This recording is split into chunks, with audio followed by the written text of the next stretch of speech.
Hello, hello. How you doing, Joy? Good, good, good. How are you? Oops, did I do that again? Sorry about that. I am, well, I could be better. I Oh saved this. no, what's going on? I rolled my ankle last night at my Taekwondo class. So now I'm hobbling along with a borrowed cane. Hold on, that look like a pimp cane. Wait, A cane's a cane. What can I say? hold on, Joy. You ain't tell us about this other side of you. What this other Oh, I life? wish, right? Well, we Some definitely other want it life. to get better soon. It's really taking a damper on my gardening plans for this week. I hope it's minor enough that it just heals quickly. With I'm just Hmm. using like arnica and cold and hot, that kind of thing. That's right. That's So right. hopefully that's all that is. All right, let's see. Um, I missed a minute there, so I feel like I'm out of practice already, having missed last chat. Sorry about that. We definitely Um, glad to have you back. thank you, thank It you. is not it's not the same without you. That's for sure. It is not the same without you.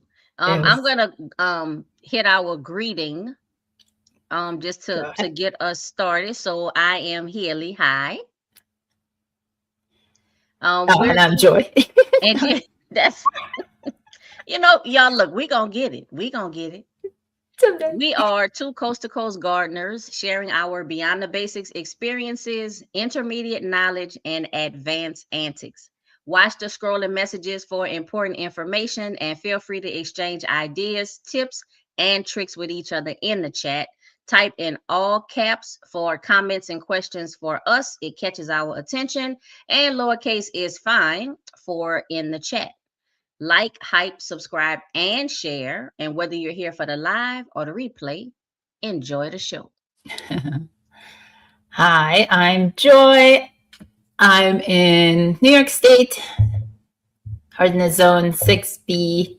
Last frost date, or what is it? Yeah, last frost date of mid to late May, and then first frost of mid October. So it gives me roughly 150 days, but those days are volatile. So I say I have more of 120.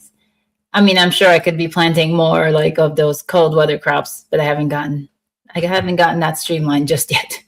Yeah.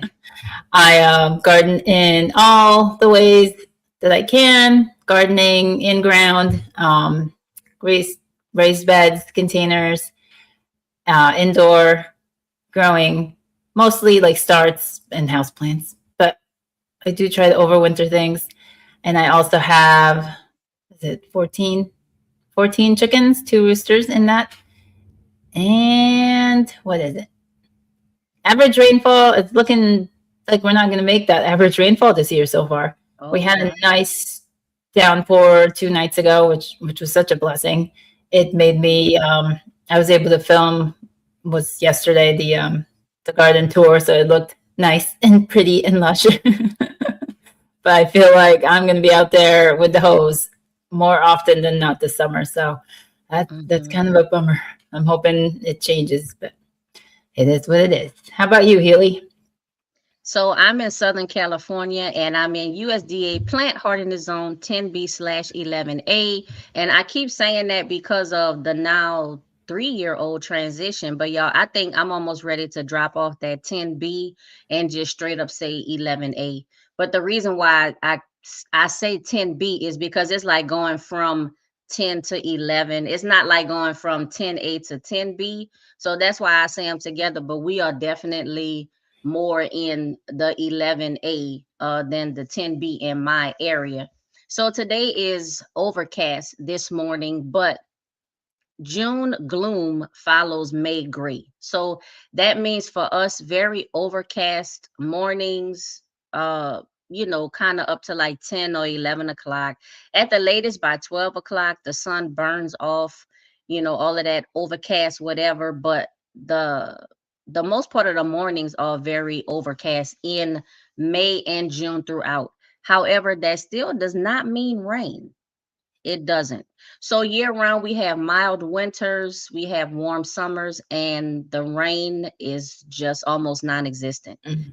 Our rainy season is about, if you could say like Thanksgiving to Valentine's Day, that's about the range. Now, it doesn't mean that it will rain throughout that range. It's just that's our best chance for rain. But it does mean that I can plant, I say near year round, but it can literally be all 365 days. I do not have a frost date, a freeze date. I don't have any of that in my area.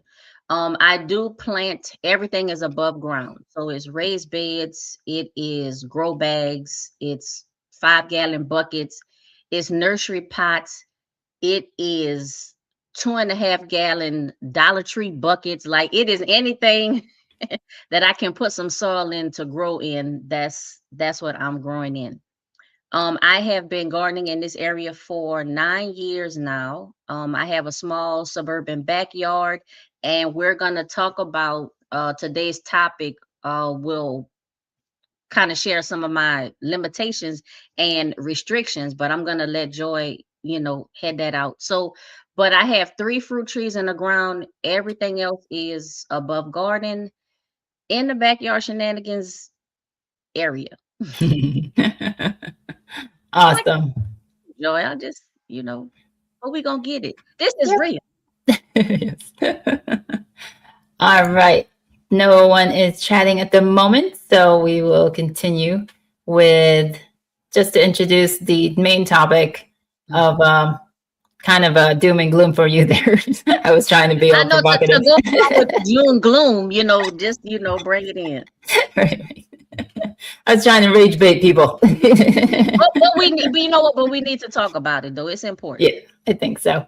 So the question for the chat, if they are inclined, is are big corporations to blame or are we, the citizens?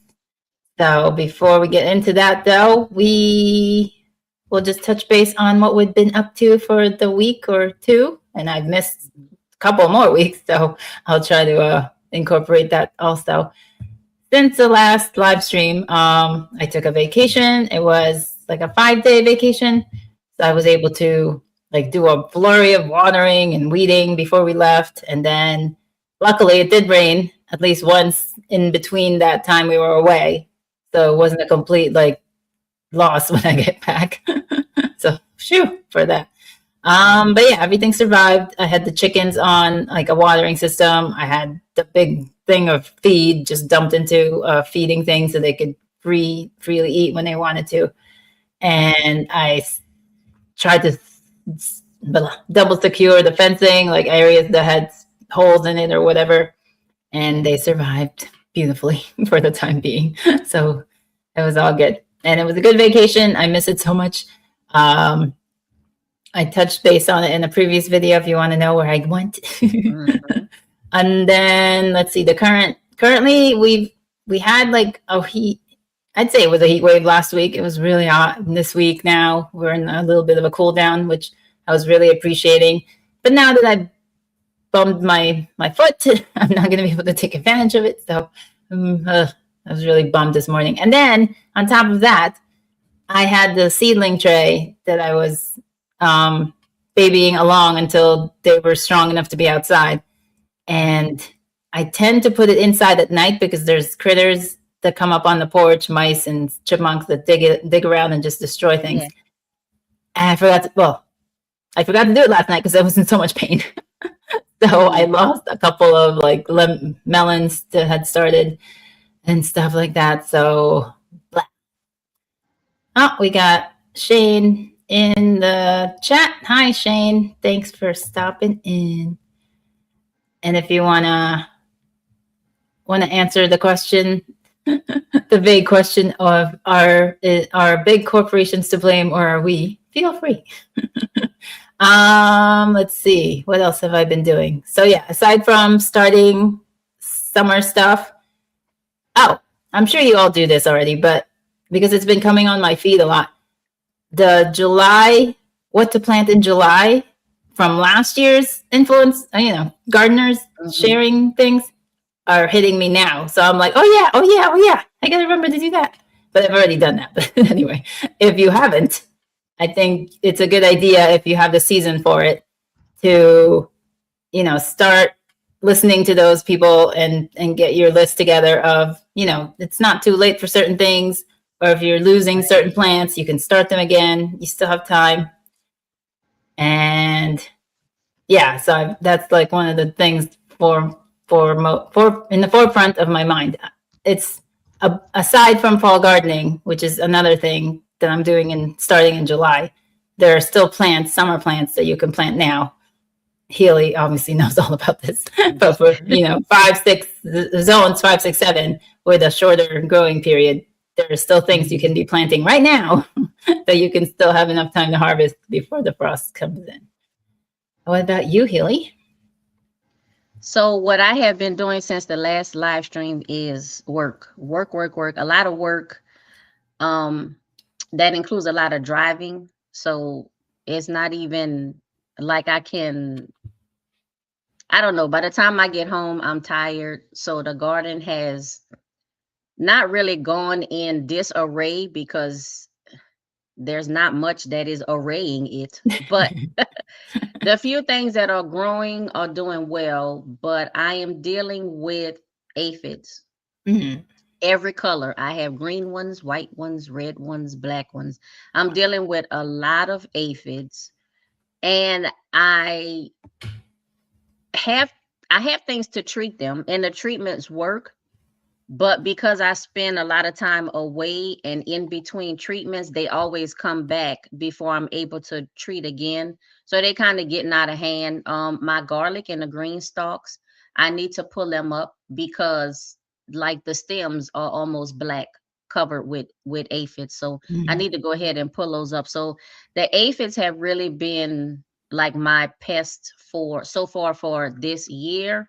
So I'm dealing with that. I've also been stocking up on gardening supplies, even though my understanding is that things are gonna be getting better, with the events that we've been having around the world. But that doesn't mean that the effects immediately subside or go away. So I've been stocking up on fertilizers, tools, different amendment, just gardening supplies in general, so that I can have now and into the future.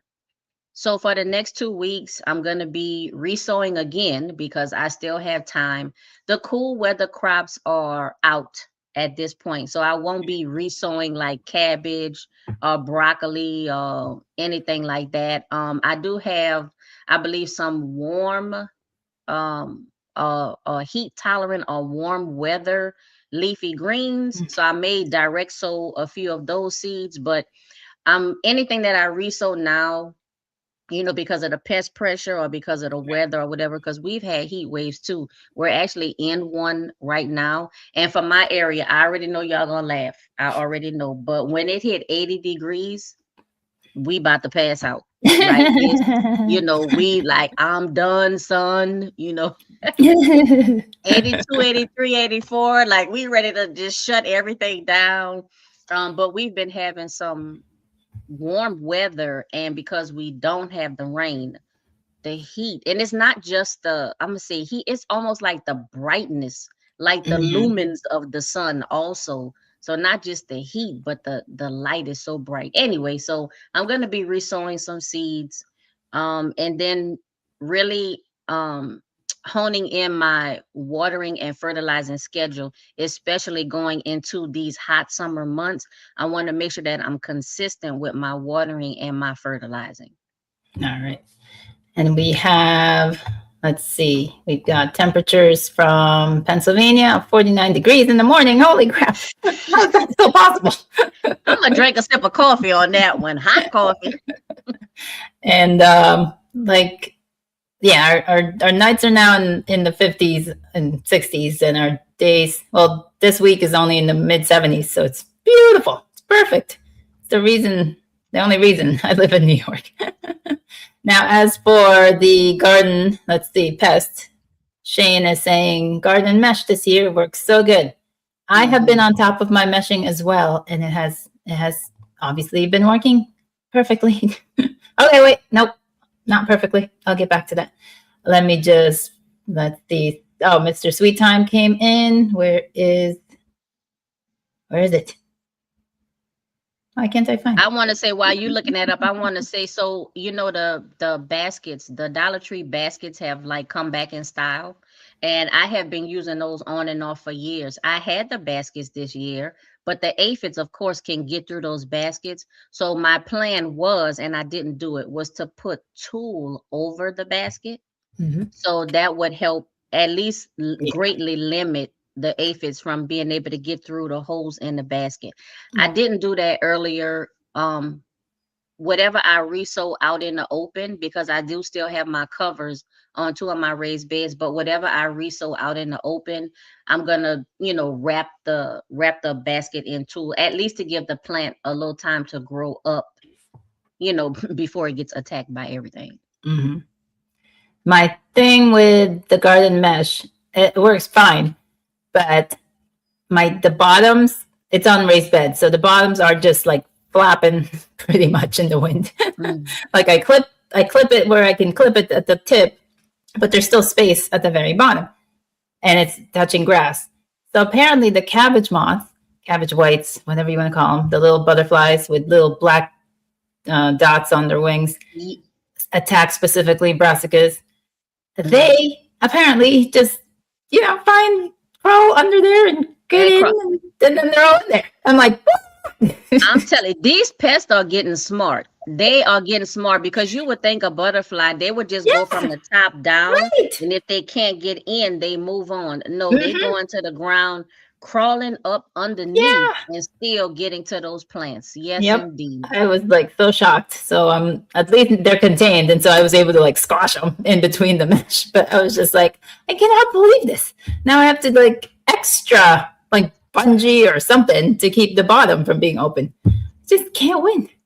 But it's controlled. It's not, an infestation. And the cabbage moths just came out like in the last week or so. They're out earlier.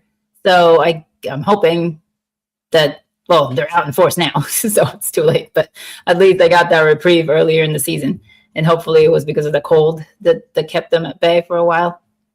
Mm-hmm. I was play just came in and asked a question and stuff like that. I put an interesting, reply, just kind of, wanting to stimulate our garden brain cells and stuff. Because we're gonna get into it. Joy has a good topic for us today, and we're gonna get into it. Like I said, y'all remember, this is Gardening Plus, so we do some deep dives. We talk about some things that maybe, some other gardening channels, for whatever reason don't touch, y'all, but we gonna touch it. We gonna put our hands like all over it. We know when to pull back, y'all, but we gonna get into it because we need to talk about it. Right. So going back to the question at the top of the hour, are big corporations to blame, or are we? We got some input from Adrich Apoy. Corporations are always to blame. And Shane also echoes that. Government is to blame too, LOL. All right, but before we get to that, let us get to what to direct soil transplant and harvest this month. I guess I'll start. Well, I already touched on it, but direct sow all your summer stuff: beans, melons, cucumbers. If you have heat-loving or heat-tolerant greens like lettuce and some kind of spinach or something. Mm-hmm. I've heard about like New Zealand spinach. Red Malabar spinach is something else. New Zealand spinach is some people are doing Malabar spinach, which is not really a spinach. Yeah. It's like a spinach substitute that tolerates the heat real well, but it will overgrow your garden. Right. Container at your own risk. Mm-hmm, mm-hmm. But yeah, the New Zealand one I might tackle next year. What else? Okra. What else? If you have like a shadier spaces, you can add more basil because they might start flowering earlier than you'd like. Although you can just pinch the flowers, but if you want fresh, you can get more basil in. What else? Sunflowers, it's still time for that sort of thing. Yeah, let's go back and forth. What are you obviously starting So again? for me, yeah, now, and I think at this point, and we kind of said this last month in May, but it is especially now in June, we pretty much the same. So direct sold all of the summer things, all of the warm things.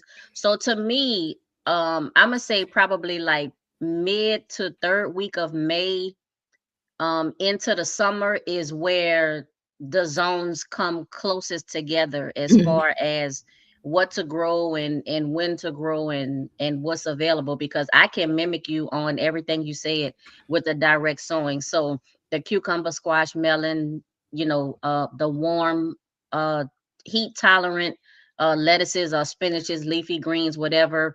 I'm pretty much, I mean, now I technically could I, still plant a broccoli or a cabbage seed?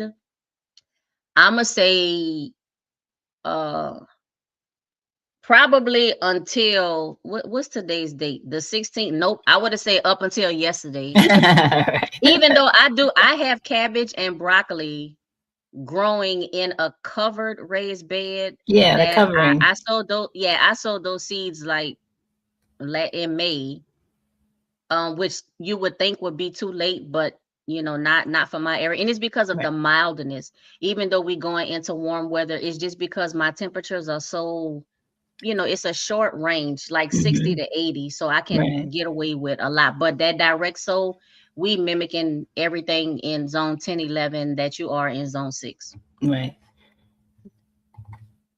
Chris at Play Journal says summer greens are lamb's quarters. Seriously. All right. Mm. I feel like that's a weed in my garden, so I haven't like ventured into actually eating it. I get scared sometimes. Corn. I forgot corn. You can also still plant corn. Um, are we starting anything? Like I know I said I started my basil in containers because it's just Hmm. I'm not good at constantly keeping the soil moist. So it's easier Yeah. if it's in smaller container that's in my house or close by and I can have eyes on it at all times. Whereas if I put it in the garden, then it just gets lost with everything else. Yes, that's right. And the things that I re-sow, whatever it is that I decide to re-sow, I am going to start it in a cup just because that's a smaller area, like you said, for me to water and keep the Mhm. soil moist instead of putting it directly in. I have 8x2 raised beds or even a 5-gallon bucket because that water will seep down. And what the Mhm. seed needs in the beginning is for the Right. water to, kind of stay surface. So whatever I decide to resow, I'll start it in a cup. Mhm. And then transplants. We have any transplants left? I mean, I do, but are you started You some know stuff what? later, I so right now, I guess technically you can call them transplants because what I did was I sowed seeds in a cup and then I put that cup in the place where the plant will grow. So I mhm. have cups of seeds like in the 5-gallon bucket, for instance, my okra. And it'll be Right. time very soon for me to, transplant it out of the cup and put it in the 5-gallon bucket, but it's Mhm. literally going, right where it is. So I guess in that sense, it's Right. like a like a mini transplant, but Yeah. I have some of those, okra Yeah. being the example. Hmm. Right. Yeah, I mentioned it earlier, but yeah, I have those transplants because I had to start them indoors because otherwise they'd just be lost to anything and everything that eats seeds or seedlings. So Hmm. other the other way to do it is to use more seeds, which is why you get so many seeds sometimes in certain packets. But Yeah. I'm not going to play that game, so I got to do You it mean nice and you don't controlled. like you don't broad like sow carrots and then Right. individually pick out, you don't, well, Joy, Well, what you I talking about? Come sprinkle, on, Chad. sprinkle. Doesn't everybody like just broadcast carrot seeds and then just individually pick out what? Y'all ain't no real gardeners. I can't mess with y'all, man. I'm only a semi-scatter sower. I got to Mm, make my line, and then I sprinkle, sprinkle, and then yeah. there's still thinning, but not as much thinning as if you just like whoosh into the air. And you know me, if it's green, yeah. Exactly. Uh, And last is harvest. What are you harvesting, if anything? Girl, I am harvesting stuff straight in my stomach. So all of my Awesome. I have a lot of my cherry tomatoes. I have a few different varieties of cherry tomatoes. Tiny Tim, patio, and the large fruited cherry tomatoes, but they barely make it inside. And I picked my first early girl tomatoes, two of them, and I Nice. brought them inside, but that's only because I just happened to carry them inside, but they barely made it. They barely made it. They were like, Other than that, all of the cherries off of my cherry tree, those have been picked and eaten. We got maybe like 3 or 4 handfuls. Not a lot, but still something. The peppers, banana peppers, a couple of jalapenos, and I think maybe 1 or 2 bell peppers actually made it inside, but they've been eaten. Like girl, look. And I'm looking at my dehydrator, I'm looking at my freeze dryer, and I'm like, I don't think anything is gonna make it into that because I'm either eating it outside or as soon as I come into the kitchen, girl, rinse it off, and right. it barely makes it to the dish. Yeah. Yeah, I've got the tail end of some strawberries and the peas. I got to get on, or I'm going to miss the window because they're nice and plump now. But yeah, that's another snack that doesn't make it inside at all. I don't dedicate enough space for a whole lot of peas. So whatever's out there is just for snacking, and that's fine actually. Play Journal says, well, not that one. Here we go. Dwarf mulberries is what he meant. Okay. That's what it is, his garden snack. Very nice. I want to try berries again. I tried raspberries, and maybe it was blackberries. I tried that like a couple years ago when I first started with my grapes, and that did not go well at all. But I want to try them again. My blueberries, y'all look, I think I did a YouTube post or something like that. The blueberries, and it's because they're on my front porch, and I just don't deal with the front porch. I go in and out through the garage, and so I forget about them. I want to bring them back to the backyard. I put them to the front yard because I ran out of space, but now I forgot about them. So I have 2 blueberries out of 5.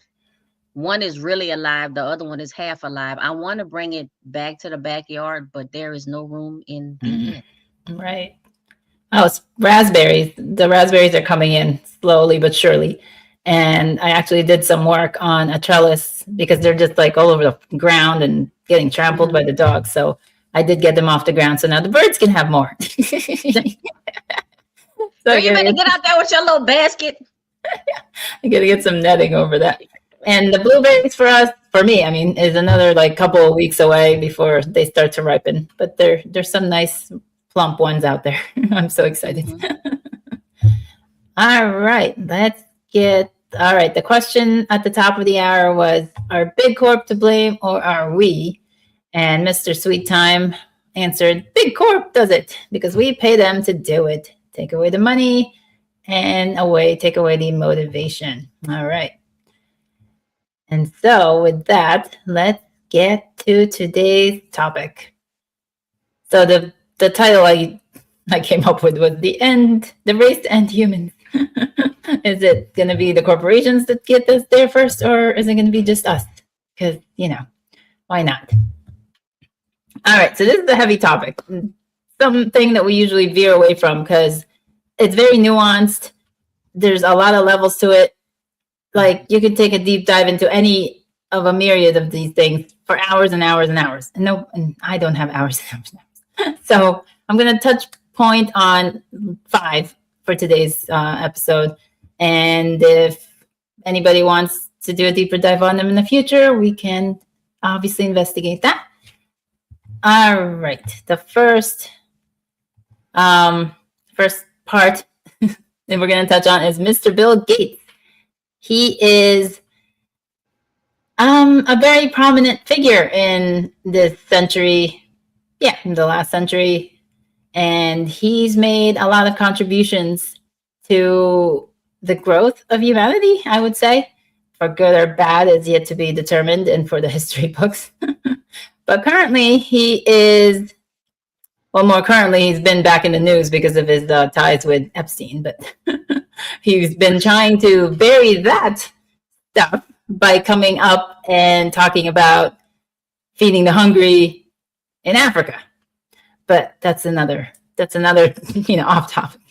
What he's doing here in the United States is, and this is well known, is that he's bought a great deal of farmland. Now, he's not by far the biggest owners of farmlands. There's plenty of other entities that own more shares of land in the United States, but he is among the top. And what makes it questionable is because of his ties to his other organizations, or just, he invests in other organizations that are doing just questionable, projects like GMO plants and animals. I can't say recently because it's been in the works. It's just that now we're just hearing about it now. That's right. It's always too late by the time we know about it. But we've known about his ideas on GMO plants, and on the surface, his idea is to feed more people with less input, less drain on the planet, and from that perspective, it all sounds wonderful, and it's going to lead us to Shangri-La and all that.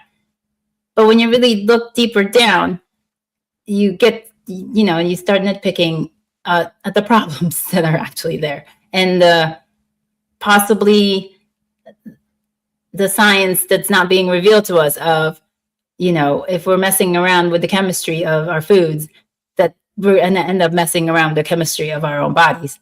And one of the things I heard recently, and this could be hearsay, was that, certain foods or certain animals, mosquitoes, are, they do something to, let's say, the men in our society and make them infertile. Because at one point, Bill Gates was said to have said that he thinks there's overpopulation in the planet, which I actually kind of agree with. But he was trying to counteract overpopulation of the planet by limiting, the amounts of humans being born by sterilizing a certain group of men. And he may get that if that's what he wants to do, because he's powerful enough and he knows the right people. All right. So as far as our foods, more recently, he wants less reliance on beef in particular. He finds that beef and cows are really taking up a lot of our resources, and so he wants us all to go over to vegan type, meat tasting plants, I guess you would say. And he's been like 3D printed steaks. Right. So he's been making the rounds. I've even seen him on YouTube with other YouTubers that are popular. Mark Rober, one of them, where he taste tests regular meat versus Bill Gates meat, and it tastes the same, and it'll cost less eventually once it's in the market more, which I know California is the experimental ground for these things. Girl, we will experiment with everything, but this, like you said, is the real meat versus the lab meat. The way that they make it taste similar is a combination of hundreds and thousands of chemicals that trick the brain and the biology and chemistry of our bodies to mimic what's real. But I haven't seen the studies on how do our bodies process all of these synthetic and lab created chemicals. Forget the end product of the meat or whatever you want to call it, but the chemical makeup of that meat. Like our bodies, I don't believe were made to process those chemicals. Now, I believe that we would adapt to it some kind of way. Right. The body would find a way to process those chemicals to extract nutrients, to feed our bodies. But I just, I don't know. And like you said, the impossible burger, and it was one thing when they started out, okay, let's just have these like vegetarian burgers. Right. Oh, it's not meat, but it's beans, it's Yeah. mushrooms. These are still whole food items that Right. we know and that our bodies are familiar with to process it. Mhm. But now it's not even that. It is literally 3D printed meat. Like that was on the news a couple years ago. Mhm. But this is something that's being done, like you said, behind the scenes. By the time we know about it, it's already been in the works for years. And by the time we see it, if we aren't doing our own research and doing a little, kind of just below the surface, not even a deep dive, but just a little below the surface research ourselves, by the time we find out about it, laws have already been passed. Mhm. The red tape has been cut, all of everything have been approved, Right. and it's a done deal. Exactly. Exactly. And while, yeah, like you said, the human body can adapt, is not necessarily is that necessarily where we want to be going. I don't know. And a lot of the times maybe it's out of our hands at the moment. It's too late for us to make an impact on it. But no, I don't. Part of me thinks not, because new people are born every day, and thoughts, ideas are changed every day. So there's still a chance that some other charismatic, real person who wants to save us will come along and possibly reverse it all. I don't know. Maybe. I mean, but just a little quick note though, this is where us as home gardeners and homesteaders and stuff, this is where we can make a difference, and the difference starts in the home. So if you have your chickens, and if you can't have chickens, maybe you have quail, or maybe you have rabbits. You have like that protein meat source, and then you also grow your vegetables. Maybe you're vegetarian, maybe you're vegan, but you're growing your own beans. You're learning how to cultivate mushrooms, all of the vegetables and herbs and stuff like that. Now, I'm not gonna say um a average person renting an apartment, has the space or the resources to grow all of their food for an entire year. But the more that you can do yourself is the less that you'll be dependent on the grocery stores and, the online vendors and stuff where these items are being sold.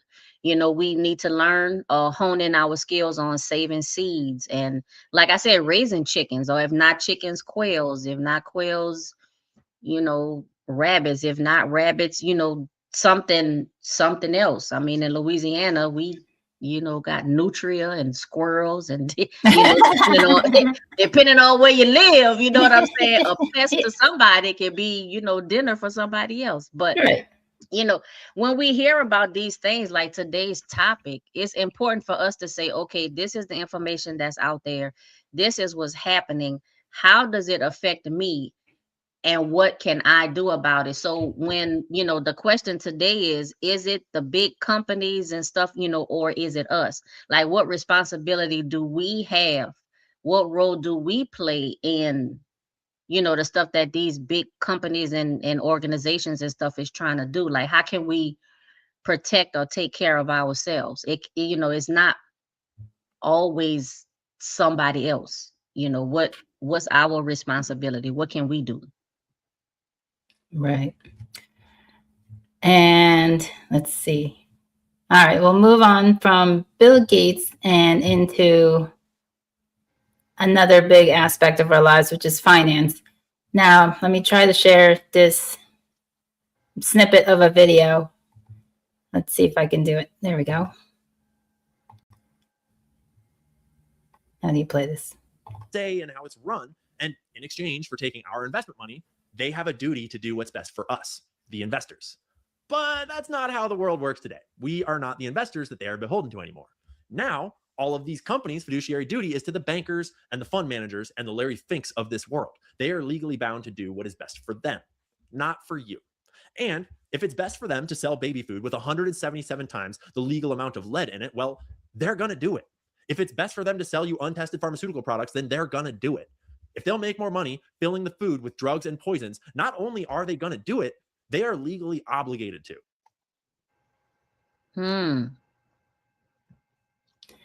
All right. So that is a commentary on 3, but I have 4 on my list. It's BlackRock, Vanguard, Fidelity, and State Street, which now State Street is owned by BlackRock. So I guess we're back down to 3.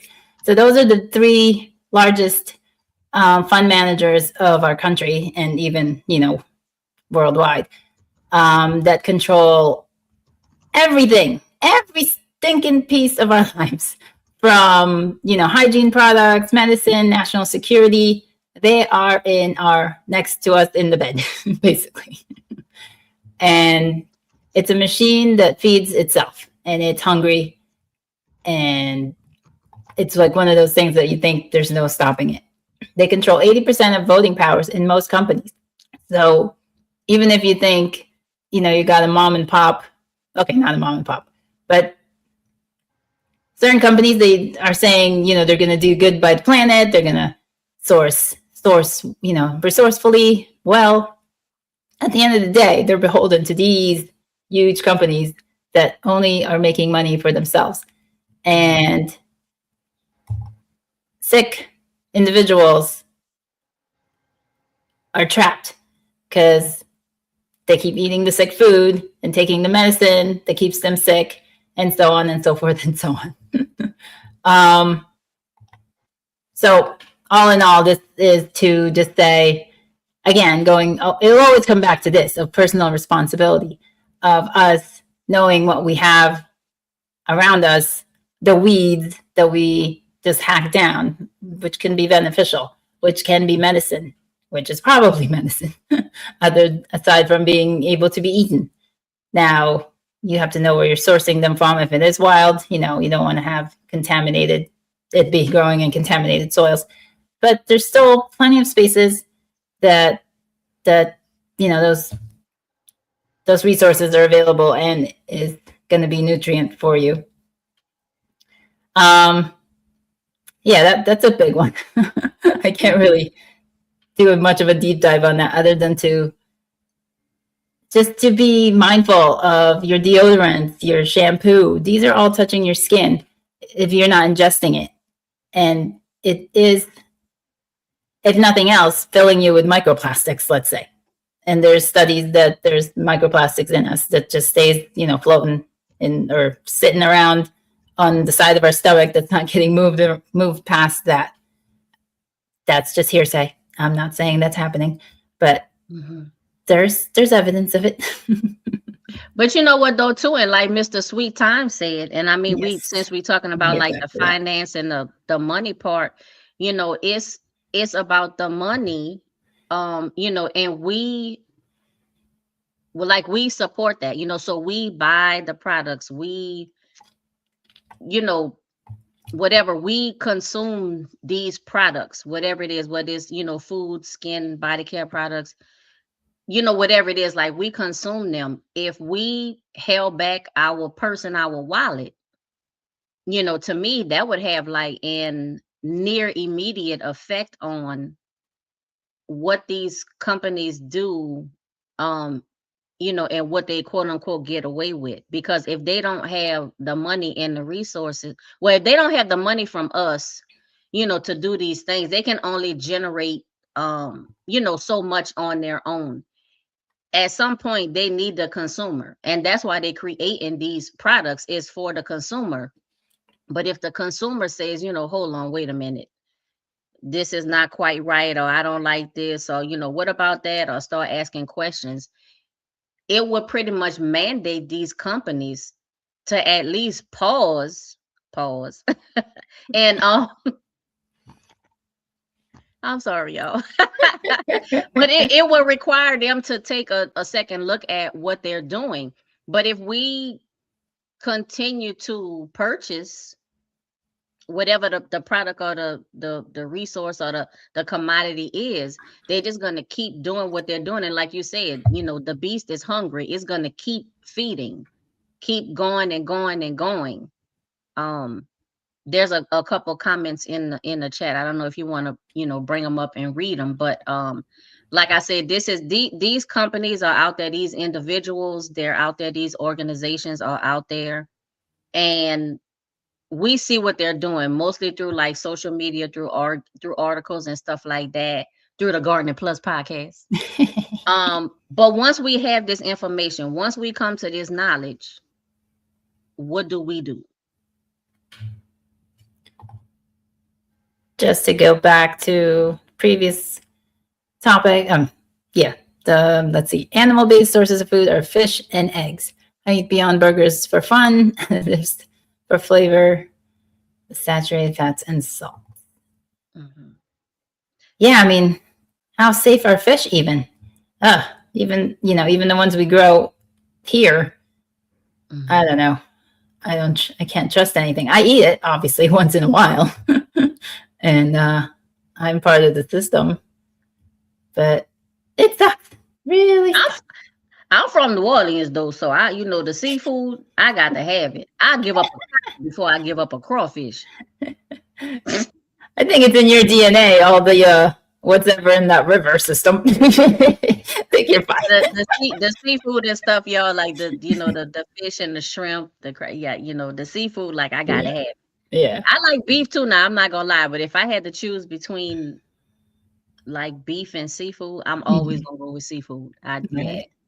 I gotta have it. But even like the Beyond Burgers and the Impossible Burgers and stuff. And I mean, I haven't read the entire ingredient list, but when those products first came out, it was still mainly like vegetable sources of protein or whatever. Like the burger was still made with whole foods, whole ingredients, plus seasonings.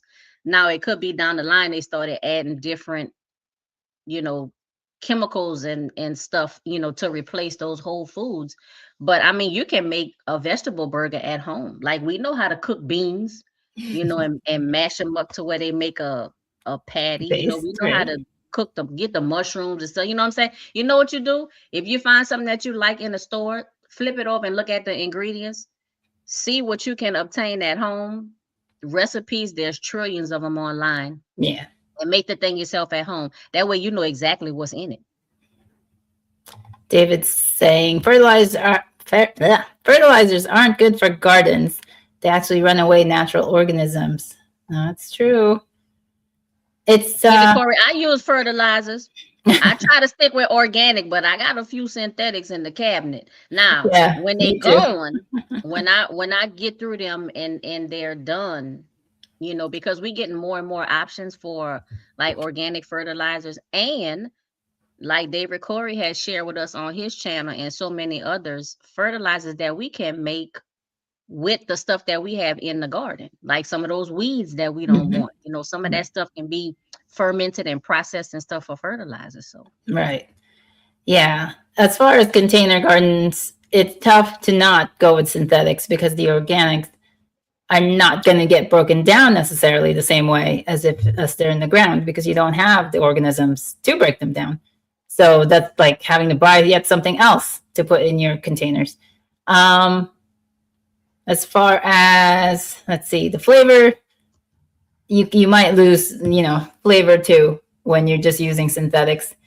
But yeah, I love the idea of compost teas and any way that you can reuse, like bad milk, let's say, that's used quite a bit. Any composting you can do, it's just less waste in on the whole, and better for you and the soil.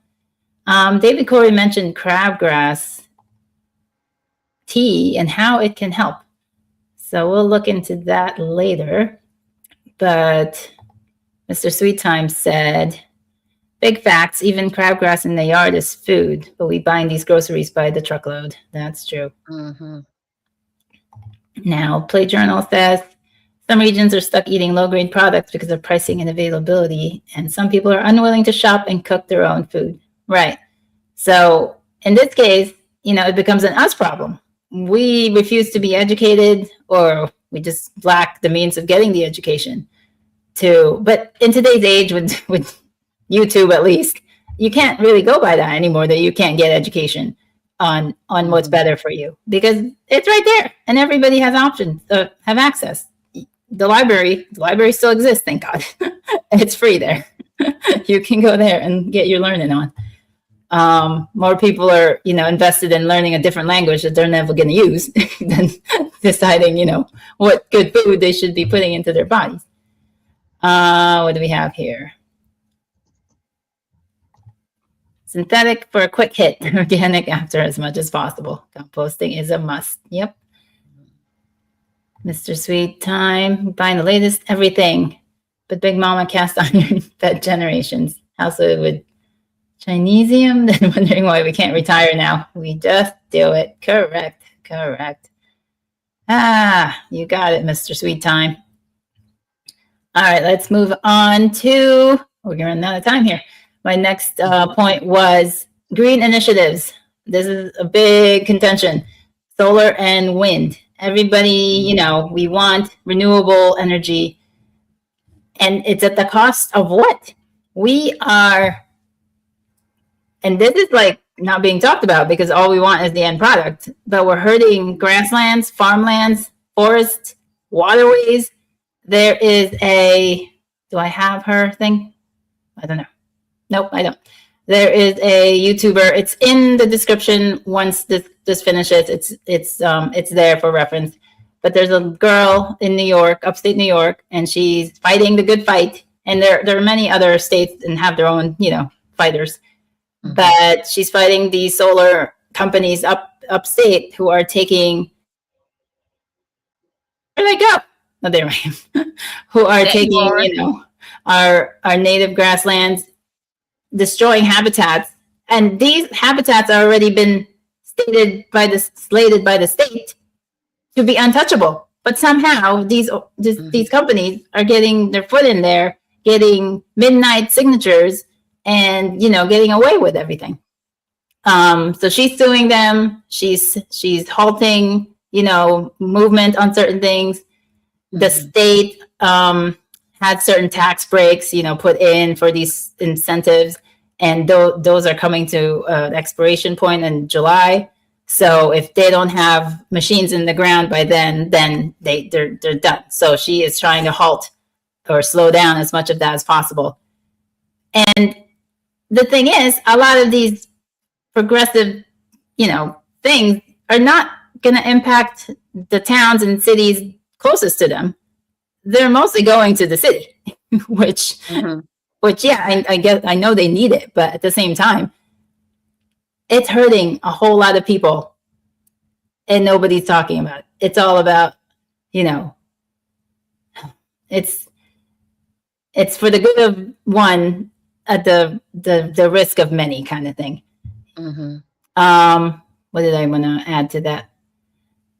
Yeah, so you'll see that in the description if you want to look more into, as far as New York anyway, those initiatives. But every state, I'm sure, is fighting the good fight with some of these. And yeah, I get it. We want to get away from non-renewable oil and gas, but there's got to be a better way. Why are we taking perfectly good land when there's so many already, like, abandoned towns, abandoned malls? There's so many already abandoned infrastructures that they could be working with. Instead of constantly, like, it's like the Amazon, burning down the Amazon. That's like such a travesty. And we are doing that here on smaller, but getting larger scales, in my opinion. We have, just a quick note on that, out here in California, we have many thousands of acres, areas of the wind farms with the wind, what you call the windmills, the Mills, wind, yeah. whatever. Mm-hmm. Yeah. And you can see them like along the interstate, especially when you kind of go out of the city area. I mean, like patches of hundreds of acres of these things. And I'm telling you, if I see 50 of them on any given day, 2 of them might be turning. Like at any given time. those things, they kill birds, and I don't see the return on the investment with the wind farms just that we have here, in California. The chat is lighting up though. It's a lot of, people got something to say, and that's we want to see That's it. great. We want to hear it, and Joy gonna go ahead and read it. You can read these yourself. But yeah, you mentioned about the two wind turbines. Upstate New York gets a boatload of snow in the winter.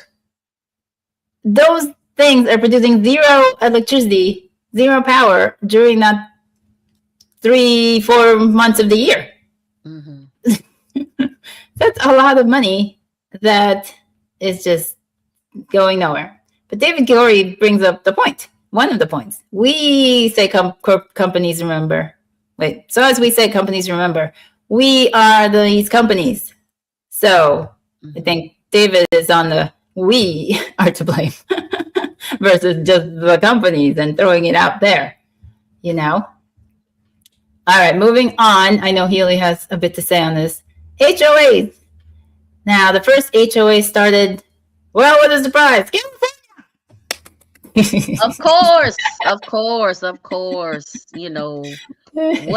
What better state, in the nation to control what a homeowner can do, on their own property. So I live in an HOA. My home is part of an HOA.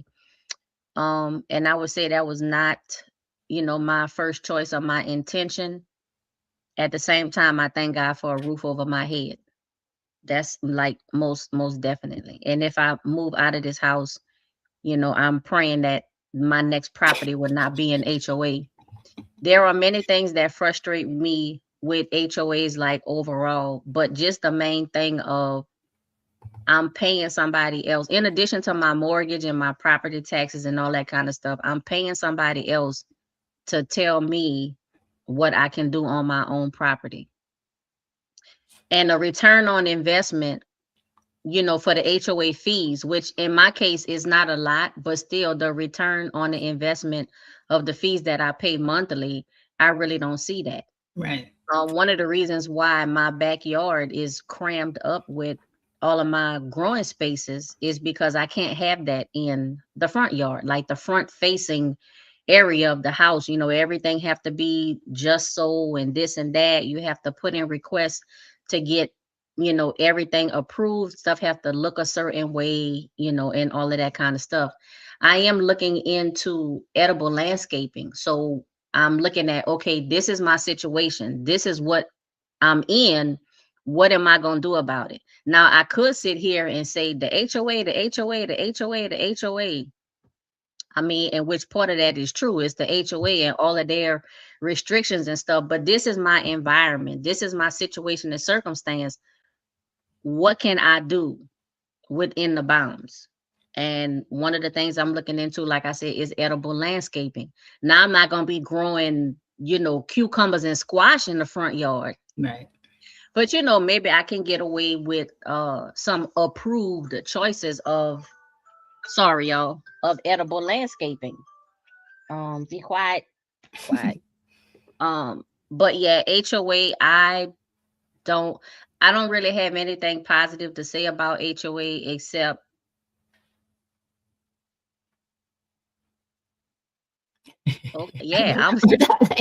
but like I said, I'm growing where I'm planted. So I'm in the situation. Yes, I bought the house knowing that it had an HOA. So now what do I do about it? So I'm growing where I'm planted for the moment.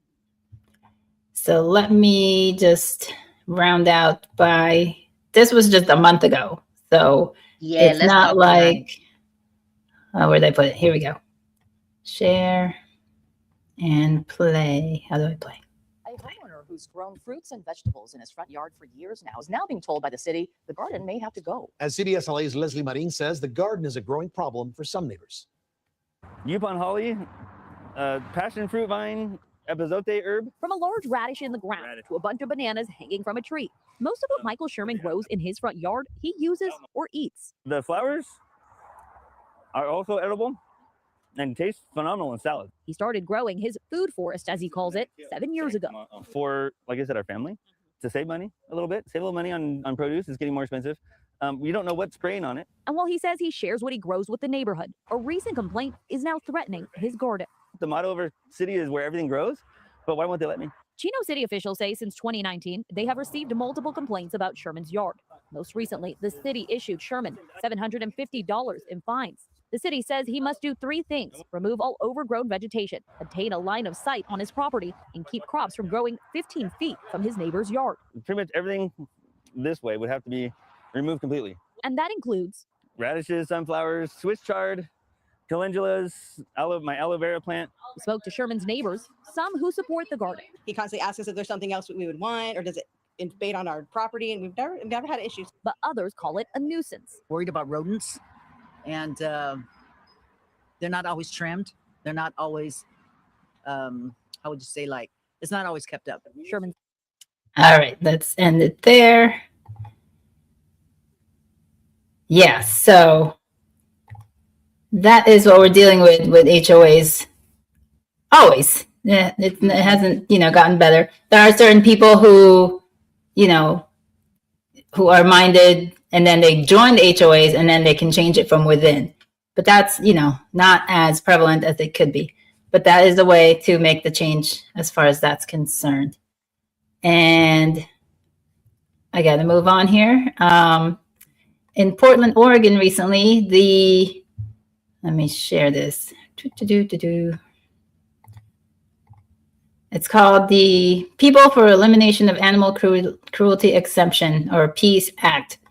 So this has already garnered all the votes it needs for it to pass on to the next level of legislature. So what this essentially wants to do is keep you from hunting, fishing, and having a homestead. So raising your own chickens, rabbits, quail goes out the window because they feel that there should be no cruelty to animals whatsoever. And they want us to just be completely veganistic. So this last article was the last thing that broke the straw for me. That's like, I got to talk about this. This is ridiculous now. Mm-hmm.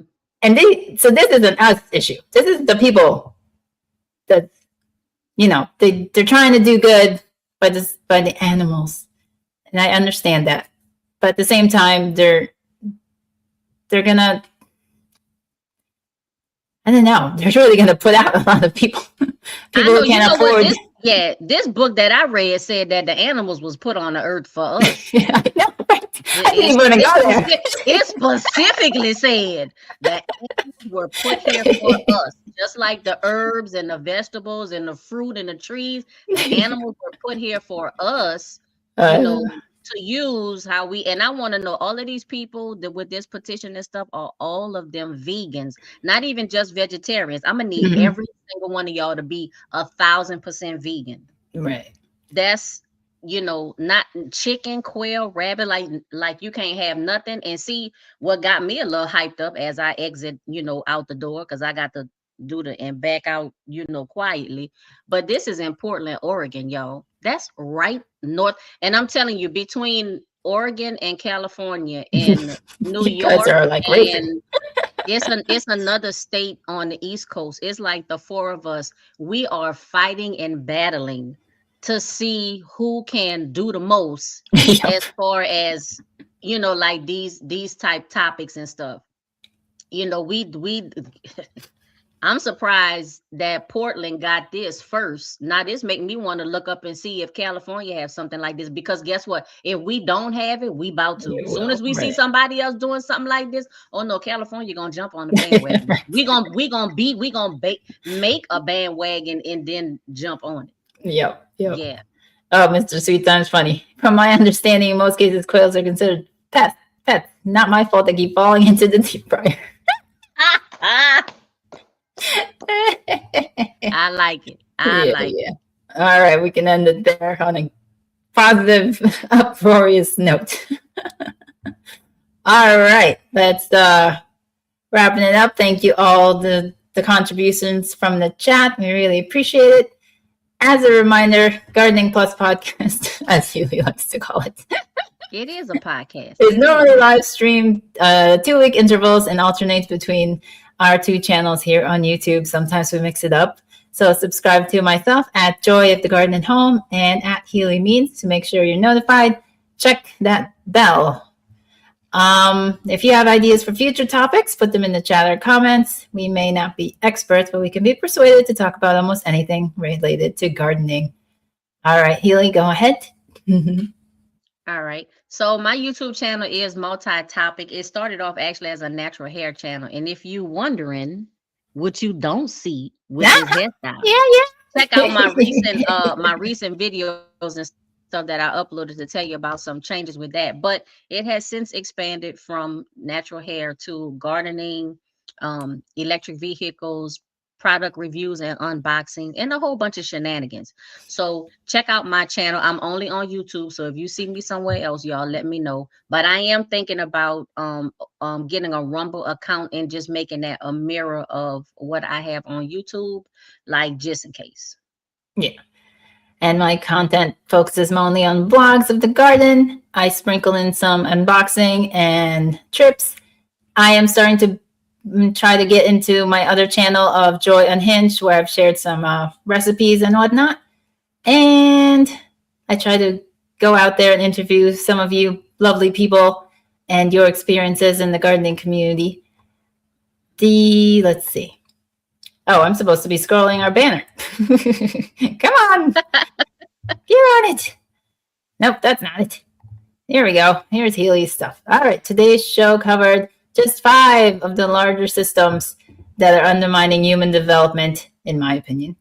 We hope today's live stream was informative, thought-provoking, and most of all, fun. Healy, I'd like you to have the last word before we sign off. I just wanted to say to y'all, while we like to make this fun and stuff like that, while we kikiing and he-heeing, like in today's topic, these large systems, these entities, these companies and corporations, they're making decisions about us, but without us. So I want you to think about that. If you were here for any part of the live stream or the replay, we thank you. Remember to like, hype, subscribe, and share. All right. Talk to y'all again soon. So I'll harvest more. Bye. And until next time, be safe, be well, and be blessed.